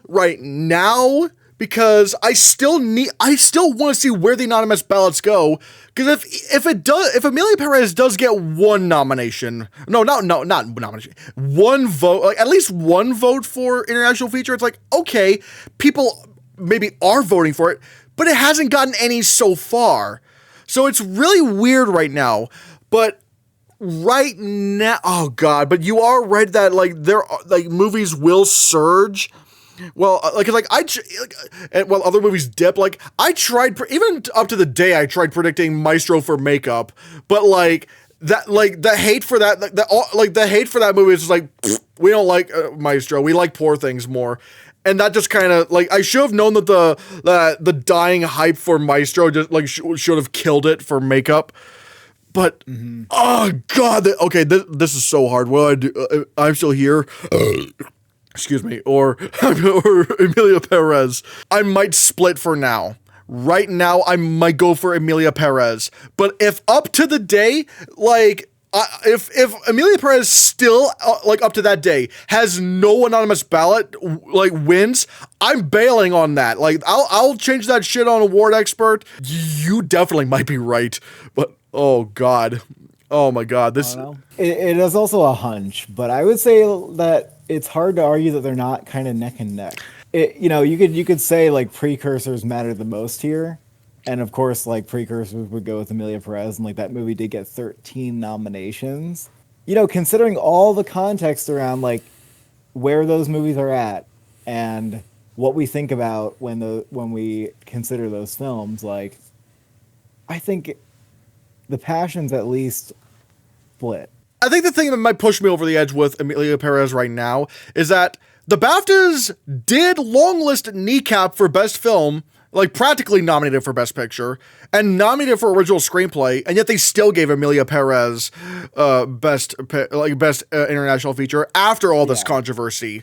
So that might be what tips me over the edge, because maybe people just don't care that much about the controversies. The way I kind of viewed it, and I kind of explained it in previous videos, it's maybe the voters just kind of view the Emilia Perez controversy and only think of that as just Carla Sofia Gascon. But now that she's ousted and she's no one likes her anymore, it's oh, okay, now that problem's dealt with. We can give Emilia Perez the flowers. We have permission to do that now. That's kind of my hunch right now. But I don't really know how to think about it. I'm not sure. I think some people they do think about, oh, I'm voting for someone who tweeted bad things that I don't agree with when I vote for Emilia Perez. But then I know that's not everybody, so I don't really know how to think about it. But I would say, even without the controversy for Emilia Perez, I would still be considering it. And it's it's just barely tipping it over for me. Ooh, if the controversies hadn't, or at the very least, if the tweets hadn't come out, I probably would still predict. It would be a little bit easier for me to predict Emilia Perez, because that was the worst of it. That shit. Holy shit! But this might be the only category where we do split, which is interesting. But yeah, we get to documentary feature film. And the nominees are Black Box Diaries, No Other Land, Porcelain War, soundtrack to a Coup d'etat, and Sugarcane. Jesus Christ. Oh my god. This has gone a direction that...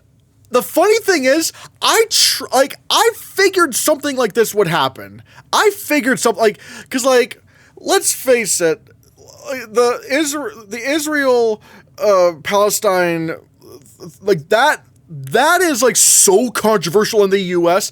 I tried predicting a snub because I was like, the U.S. is not very kind to Palestine. They don't real like. As That's an understatement. I tried calling a snub, but it didn't happen, and Daughters ended up getting snubbed weirdly.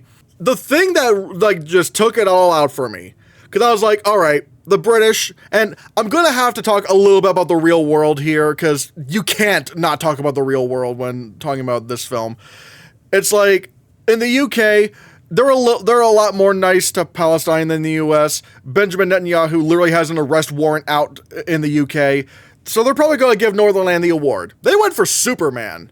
That was the moment I went, uh-oh, that's not good for No Other Land, because now it has nothing, except it does have indie spirit, but like nothing else.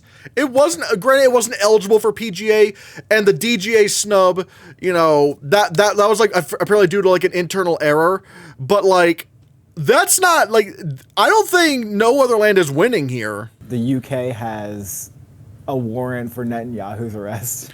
That's what I thought. Like, right? I thought, like, Right, I think that's right. No, I was just like Googling that to see if it was true. Overall, the UK does support Israel as well, so I thought that was a good indication. Like, financially, they support Israel.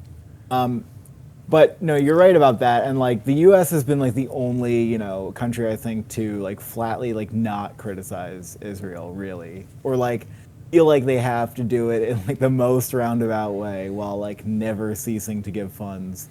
I still think it's No Other Land, and one of the reasons is because, you know, maybe not surprising, but Indie Spirit like did give No Other Land the award. The BAFTA didn't mean anything because they went with Superman, which isn't here, and I can't see what's number two. Porcelain War obviously like deals with Ukraine, which is a less controversial issue because like the U.S. government is on the side of Ukraine, so that's like a unanimous issue where like, yeah, Hollywood like liberal-leaning people would be on that side.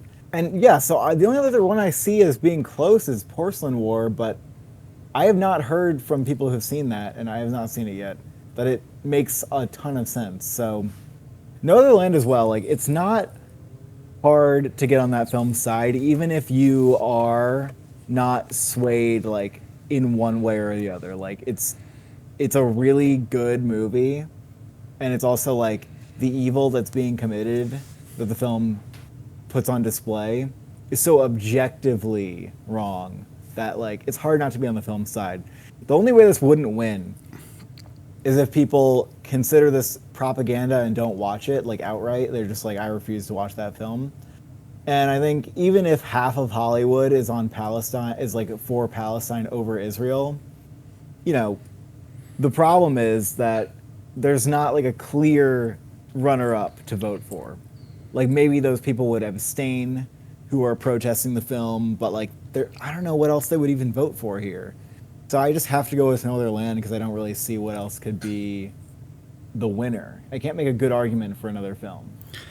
Yeah, like I definitely understand that, and like oh god, but I don't know the fact that No Other Land did lose the BAFTA, but lost to a film that's not here. Sure, but it's also like I just thought they would be more nice to No Other Land, and it's just like I might. This is probably one where I can see why they're not. Like, even if we are in agreement of No Other Land's message and stuff, it's just like I like the thing like what you're saying about like they could just refuse to watch the film outright. It's like that's what I'm kind of worried about. That's kind of what I'm worried about where this has gone because like there are like the fact that there are a lot of people that just aren't on Palestine's side, and it's just like even I mean look at the PGA nominees in this category. Yeah, like, they didn't nominate No Other Land. They nominated The Day After or something, the documentary about October 7. No, I think it was We Will Dance Again or something. Yeah. I don't know if I got the title right, but I think that's right. Oh wow! So like, there's a clear like preference for, you know, things about like that side of the issue, like from at least that branch. So it's absolutely exists, but and it's really hard to know what Hollywood at large thinks about that issue because they will not say, like most people will not speak about it because someone in some position of power somewhere could decide like, hey, I don't like what you're saying about that issue. Like, I'm gonna make sure you don't work, for any like Universal Pictures movie or whatever it is. But this is like an anonymous vote. Like, it's possible that a lot of people just feel like are sympathetic to Palestine, and maybe they'll just show up. I don't know. If this doesn't win, it hurts. Yeah, Because I yeah, really liked No Other Land. Like, I think it was like a very powerful film for me. yeah. And it was a film I was thinking about for like hours after it ended. I would lose a lot of faith in Hollywood for like not giving that the win. Yeah, I think unfortunately I don't have that faith in Hollywood. I might have to go with Porcelain War. Porcelain War. I hope to be wrong. I hope, but it's just like Totally fair. I'm I totally get it. Like, you could be right. I'm kind of It's doom such a hard dicting. thing to yeah, you're doom dicting, which makes sense. I think if I were doom dicting, I would also predict Porcelain War. Yeah, because like it just seems like the more quote unquote agreeable pick. Because like again, like you said, everyone unless you're like extremely like far right, you support Ukraine.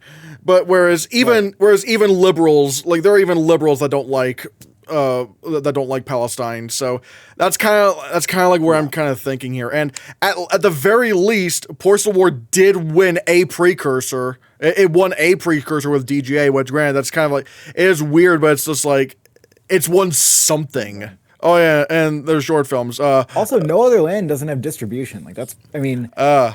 in other words, like, who's campaigning it, right? Like, It's probably just like a very like literally. It would have to be literally a grassroots campaign. right. I mean, So I don't really know how that works without a distributor. Like, but I'm sure there's funds coming from somewhere. But it's not like, yeah, it's weird.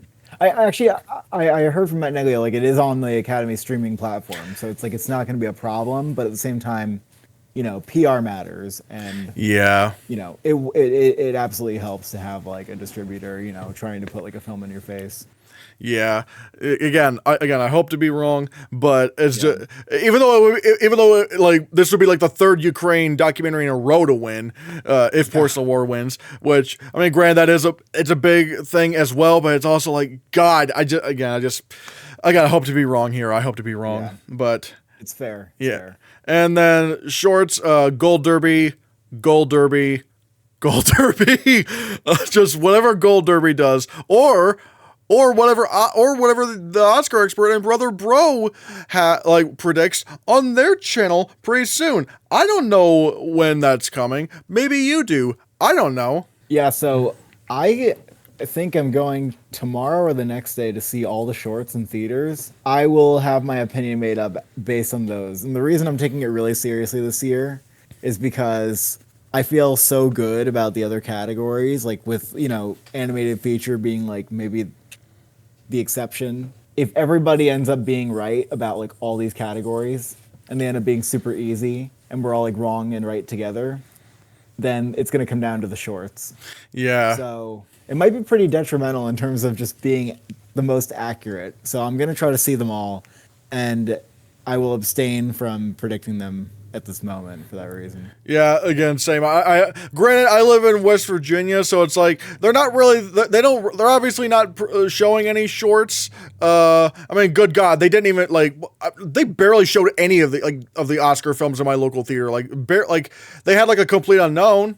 And that was even last year, they didn't even show Holdovers during Christmas. Like, what the hell? They would rather show some shitty low budget faith based movie, or I don't know, whatever Dinesh D'Souza pops up in his films, and rather than anything the Oscars do, unless it's the big blockbusters like Barbie and Oppenheimer. Actually, they did show Holdovers after Oscar nominations for 1 week, and it's all right, we're done. It's how accurate do you think your predictions are gonna be? Do you think how many categories do you think could just go wild, or something unexpected could happen? So are there 23 categories this year? Yes. I'm gonna go 20 out of 23. If we discount short films, I think there's gonna be, I'll just say that there's gonna be 3 I'm wrong about, 2 or 3 I'm wrong about, and then maybe a 1 short film that I'm wrong about.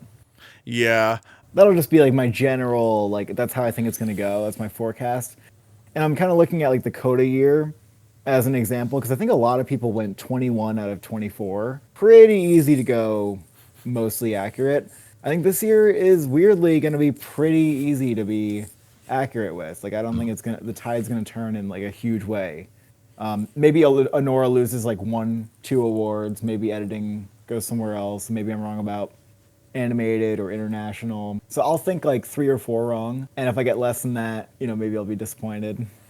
Yeah, I'm willing to bet maybe I'm probably also gonna maybe say outside of the shorts, probably maybe 3, because it's like who knows? Maybe Demi Moore does take it, maybe, but like some things just feel a little bit too clean. It's like I don't know, but it's also like it's just kind of weird. This whole season has just been very bizarre. And even regarding the Coda year, that was kind of before I started like predicting the Oscars really on YouTube. And like I was the dumbass who predicted Tick Tick Boom to win editing because I didn't really know stats or anything, so I didn't really know what was. And I think I also did predict Licorice Pizza over Belfast, which, if you thought my Anora take was bad, you should hear what I have to say about Belfast versus Licorice Pizza. I really want to thank you for coming on to the my final Oscar predictions video. This I really do like talking with you. You're really cool, and I do like hearing your input and stuff. And it's nice to talk with people who are like-minded about the Oscars as you are. But yeah. Yes, it's great to talk to a fellow Oscar obsessive. Do you have anything to plug? This is the time to plug that right into the socket. You can follow me and the Oscar Expert on YouTube, but also make sure that you sign up for Award Expert and make your final Oscar predictions there. You'll be competing with, I think we'll have about 8,000 people predicting this year. You'll get to compete and see where you're ranked on the leaderboard there, see if you can get into that top 100, and make it your new home for where you store your Oscar predictions. There's lots of new features coming out soon. You can also follow Christian, the Hannahcast, on Award Expert. Oh my god, thank you. That's so nice. I really like this app. It's really well designed, very easy to operate. Way better than Gold Derby. Sorry. It's a really cool app. I do especially love the favorites thing where I can pretty much make my own little Oscars. I hope more years get added, like past years, because I want that stuff is really cool as well. Yeah, I'll do that once I make sure the UI can support having 100 favorites events. Oh wow. You know what I mean? So it's really just the next update we'll be able to get that out there. You'll be able to do favorites lists for any year you want. Now, I'm gonna pass the question off to you. What are your final Oscar predictions? Let me know in the comments below what you think, and be sure you hit that subscribe button, because if you don't, Award Expert will implode on itself.